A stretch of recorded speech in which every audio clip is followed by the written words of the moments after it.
शिवसेना प्रमुख बाळासाहेब ठाकरे यांचा बायोपिक असलेला ठाकरे चित्रपटाचा दमदार ट्रेलर प्रदर्शित झाला आहे।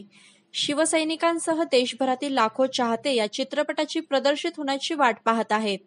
अभिनेता नवाजुद्दीन सिद्दीकी याने बाळासाहेबांची हुबेहूब भूमिका केली असून प्रदर्शित झालेल्या ट्रेलरमुळे त्यांच्या आठवणी जाग्या झाल्याचे दिसून आले आहे।